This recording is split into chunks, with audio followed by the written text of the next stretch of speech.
All right, a mad dash to switch electoral votes ahead of Monday's crucial electoral vote. Hi, everyone. Glad to have you. I'm Neil Cavuto, and by all accounts, no matter how the Electoral College vote goes down, put this down. Donald Trump is and will still be America's next president. But that is not stopping a number of celebrities urging electors to be heroes and vote against him, or Democrats demanding an intelligence briefing into alleged Russian attacks they swear helped him, maybe tip the election. The leader is none other than Christine Pelosi, the daughter of Nancy Pelosi, who joined me on Fox Business Network. Do you think Hillary Clinton lost this election in the electoral vote? I think that Hillary Clinton was severely damaged by the hacking of her emails and the DNC emails that went on a drip, drip, drip basis every day for 3 months. So every day, instead of waking up and talking about the economy, they woke up and talked about. Absolutely. So you think it wasn't her message that didn't reach voters who were subject to high unemployment states like Wisconsin and Michigan, that wasn't what did her in? This thing did her in? No, I think that there are several factors in winning and losing. Look, if 80,000 people had voted differently in this election, the Russians didn't make her lose. She lost. No. All right, well, that went well. But we did save time by talking over one another, which is always a worry of mine. Anyway, we got Charles Payne, we got Charlie Gasparino, Adam Lashinsky, along with Amy Holmes and Gary Kaltbaum. Dagan McDowell, as you just saw, doing her usual great job sub-hosting on Bulls and Bears. Ben Stein and Kennedy are out at some rally. I don't know. All right. Gary K., what do you make of this push and how it's changing things and maybe hurting Donald Trump in the process? Well, look, it's post-election stress disorder, the best way I can describe it. It started with the Jill Stein and this recount that lasted 3 minutes. But for me, if you just go back to WikiLeaks, this is the M.O. of the party. They use the media and they isolate something, which is Russia. And basically what they're doing is they're going after Donald Trump. And it doesn't start here. It's going to start when he starts his presidency. 1,460 days of driving to the hoop on the guy.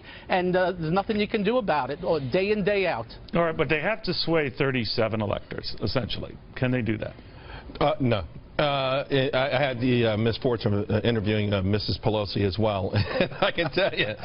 Amazing. Yeah, I was drinking shots during every time they went to her. She's not a fan of yours either. No, she's not. Yeah. Here's the thing, Neil. It's obviously the effort to delegitimize Donald Trump's presidency before it even begins. We understand that. Maybe that's what the loyal opposition does. But I think the Democrats are looking so awful at this point. They really need to stop, huddle up, go to the sidelines, and really listen to what the American public said on November 8th, because we know this isn't going to work. Even if it worked by the wildest imagination, it will go to the House, which is controlled by the GOP. So it's an exercise in futility. But there's a lot of money behind it. There's a lot of effort to sort of get this thing going so they can have an intelligence briefing for the Hollywood types to gather around, do all these PSAs, urging you to vote for your conscience. At least in their case, they're honest enough to say this has nothing to do with Russia, just we hate the guy and don't think you should elect him.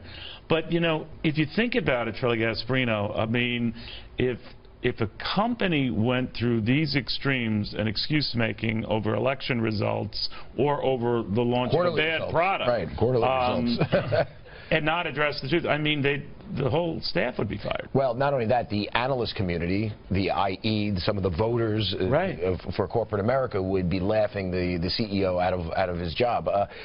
So whoever's lead, listen, I agree with Charles here. This is like desperation times 10. It's not going to work. It makes them look so desperate and pathetic and little. It's funny that they're actually doing it. And you know, it reminds me. Listen, we're not. You're old enough, maybe I'm not, but you remember really we're going to go there?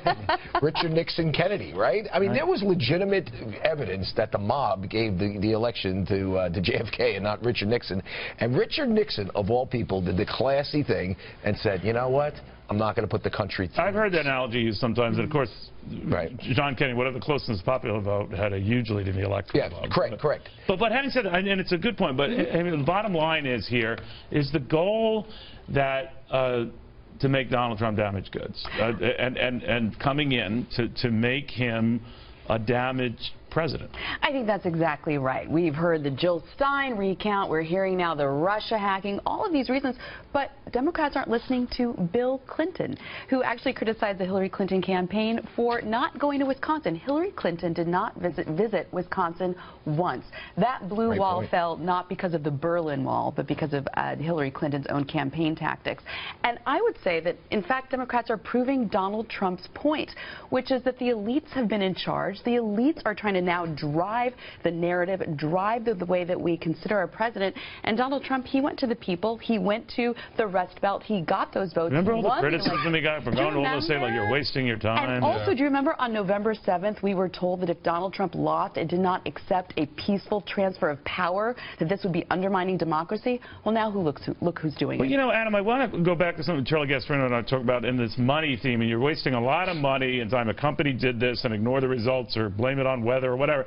There'd be hell to pay. But Hillary Clinton herself saying Comey did it, this Russian stuff did it, Reid blaming Comey and a host of other things. I think they threw in a lunar eclipse somewhere. My point is that everyone is doing everything they can in the Democratic Party to cite other factors than their own bad campaigning or bad strategizing. Well, I think I listened to your question to Pelosi. I think I can answer it directly. There is no question that Donald Trump won the electoral votes, and furthermore, unless you could show that the Russians, went into the... very interesting because she could not say that. Yeah, I noticed that. Physically I know, couldn't say. And I think, and I don't understand why. I mean, that is just the truth. And furthermore, unless the Russians manipulated computers to change the votes, they didn't affect the election either. All that said, I mean, this unseemly behavior absolutely began with Donald Trump with no evidence saying this thing is all rigged. I mean, it's a horrible situation where nobody's behaving Trump themselves. Started this thing by saying it was rigged, like during the campaign. Who's talking about rigged elections now? Who's talking about disputed results now? I know. If I could jump in, this is my point. I hear you. This is my point. This is the level of discourse that we've descended to, and I do think it's Trump's fault. So there we are. I mean, but if I could jump in, what is nothing bizarre is that basically the Hillary Clinton campaign is blaming Russia for giving her a 2.4 million popular vote lead. How does this add up? The Russians rigged the election. Now you're being a little creative. The Russians rigged the election so that Hillary Clinton could win the popular vote. I mean, that doesn't make any sense. But are Democrats going to change anything? Normally, a company that encounters something like this, Gary, has to change, reshift strategy, think through this, whatever. And I was talking to a number of Republicans this week and said, good, I hope they could continue with this denial because they'll never get their act together. You say what? Look, all I know is they're worried about what the Republicans are doing. They better get going on what they've been doing. They lost the election. And for me, though, this is not about this week's electoral vote. This is about 2018 and 2020. They are setting it up along with the national media to destroy this guy. They are going to investigate him every day. They're going to accuse him every day. They're going to do the things over the next 4 years they haven't done in the last 8 years to drive the point home and get the Dems back into power. By week 10, I was talking to Senator Cardin, leading an effort on the part of Democrats to already say if he doesn't, divest himself of all his business entanglements, any one of those entanglements could be grounds alone for a high crime and misdemeanor, an impeachable offense right there, right off the bat. There are, just so you know, legally, I'm not saying this should happen, there are a lot of tripwires when you own businesses and you're the president. But I think it's a bit premature to sort of say get the impeachment. But get back to your original question to Gary, which I think is a great one. The notion. So you didn't like my follow-up one? I like that too. Really? And they will try. But here's the thing: will the Democratic Party change? There is a nascent debate right now. Should we put the white working class voter back into the Democratic coalition, or should we, as we have been doing for the last probably 20 years, ignore white working class voters?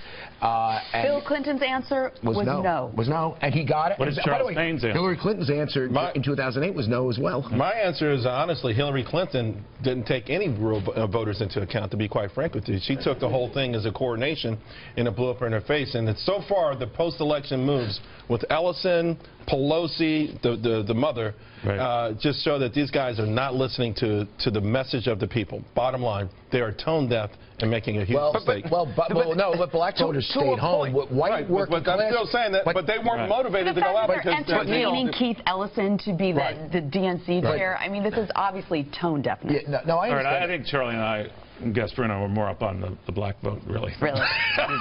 Just take a chill right well, there. he gives me all my good stuff. Yeah, well, just please. Okay. I'm not going to. Anything I say will get me in trouble. No. I'll just dive into that one. Or, well, forget about a hack.